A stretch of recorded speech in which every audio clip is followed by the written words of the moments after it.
আগ্নেয়গিরির অগ্নি উৎপাত, তীব্র ভূমিকম্প, সৌরঝড়, ঝড়, বন্যা, জলোচ্ছ্বাস। আসলে কি ঘটছে পৃথিবীতে? ২৫ সালের পৃথিবীতে প্রাকৃতিক ব্যবস্থার এই চরম প্রবণতার কারণটাই বা কি?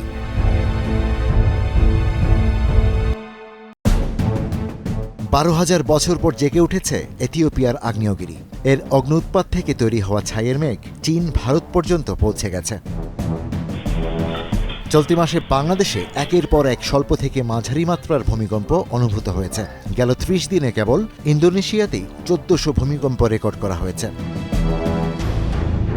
স্মরণকালের সবচেয়ে বড় বন্যার মুখে পড়েছে ইন্দোনেশিয়া, মালয়েশিয়া ও থাইল্যান্ড। প্রলয়ঙ্কারী ঝড়ের পর বন্যায় ভেসে গেছে ফিলিপাইনের বিস্তৃত অঞ্চল। আরেকটি সাম্প্রতিক ঘটনা, সূর্যের বুকে সৌরঝড়। গেল ২ দশকের মধ্যে সবচেয়ে শক্তিশালী সৌরঝড় বয়ে গেছে সূর্যের বুকে। ২০২৫ বিদায় নিতে বাকি আরও ১ মাস। আসলে কি ঘটছে পৃথিবীতে? পৃথিবী কি আমাদের কোনো বার্তা দিতে চাইছে?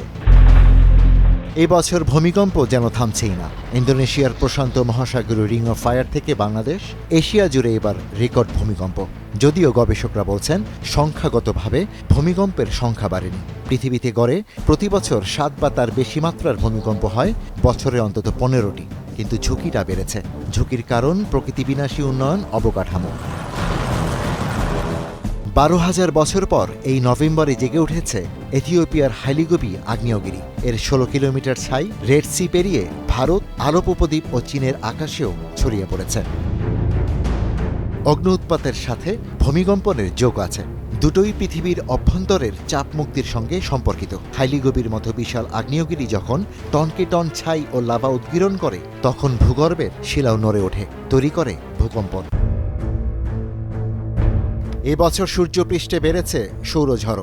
শক্তিশালী সৌরঝড়ের সৌরবায়ুর গতি সেকেন্ডে ৪০০ কিলোমিটার থেকে বাড়তে বাড়তে ১০০০ কিলোমিটার পর্যন্ত হতে পারে, যা পৃথিবীর ম্যাগনেটোস্ফিয়ারকে সংকুচিত করে, তৈরি করে ভূচৌম্বকীয় ঝড়। এটি বলার মতো শক্ত কোনো প্রমাণ নেই যে এমন সৌরঝড় বড় ভূমিকম্প বা অগ্ন্যুৎপাত ঘটায়। তবে চরম সৌর ও ভূকম্পজনিত ঘটনা পৃথিবীর বায়ুমণ্ডল ও আয়নমণ্ডল ব্যবস্থায় কোনো জটিল সংকেত তৈরি করতে পারে, যা বিজ্ঞানীরা বোঝার চেষ্টা করছে। এটি বলার মতো শক্ত প্রমাণ নেই যে এমন সৌরঝড় বড় ভূমিকম্প বা অগ্ন্যুৎপাত ঘটায়। তবে চরম সৌর ও ভূকম্পজনিত ঘটনা পৃথিবীর বায়ুমণ্ডল ও আয়নমণ্ডল ব্যবস্থায় কোনো জটিল সংকেত তৈরি করতে পারে, যা বিজ্ঞানীরা বোঝার চেষ্টা করছেন। এই চৌম্বক অশান্তি এখন সূর্য কলঙ্ক, সৌর ফ্লেয়ার ও করোনাল মাস ইজেকশনের বিস্তর বৃদ্ধি ঘটাচ্ছে। এবছর সবচেয়ে স্পষ্ট অস্থিরতা ছিল পৃথিবীর জলবায়ু ব্যবস্থায়। মানবসৃষ্ট উষ্ণায়ন, রেকর্ড ভাঙ্গা তাপমাত্রা, বৃষ্টি আর খরার মতো দুর্যোগকে বাড়িয়ে তুলেছে।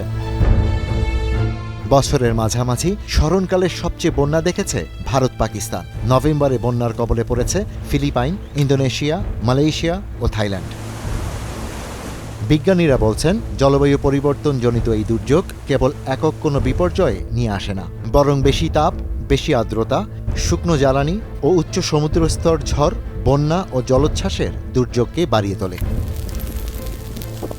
বিশেষজ্ঞরা এখন জোর দিয়েই বলছেন, ভূত্বকীয় যে কোনো শক্তি ভূমিকম্প ও অগ্ন্যুৎপাতের প্রধান কারণ। যেমন রেকর্ড বর্ষায় ভিজে যাওয়া হিমালয়ের ঢাল বা সমুদ্র স্তর বেড়ে গিয়ে ডুবে যাওয়া নদী ভূত্বককে প্রভাবিত করে। সব মিলে ২০২৫-এর প্রাকৃতিক বিপর্যয় এমন এক পৃথিবীর ইঙ্গিত দেয়, যার গভীর প্লেটগুলো ভূমিকম্প ও আগ্নেয়গিরির মাধ্যমে অবিরাম তাপ নিঃসরণ করে চলেছে। সূর্য তার বুকে ঝড় ঘটিয়ে ম্যাগনেটোস্ফিয়ারকে নড়িয়ে দিচ্ছে। জলবায়ু এখন ১ সেন্টিগ্রেডের বেশি উষ্ণ, যা ঝড়, বন্যা, খরা ও দাবানলের কারণ হচ্ছে। বিশ্বজুড়ে একাধিক অগ্ন্যুৎপাত, ভূমিকম্প, সৌরঝড়, বন্যা ও দাবানল হয়তো এক একটি স্বাধীন ঘটনা, কিন্তু ঘটনার প্রতিক্রিয়াগুলো কোনো না কোনোভাবে ভূতাত্ত্বিক ব্যবস্থায় প্রভাব রাখছে।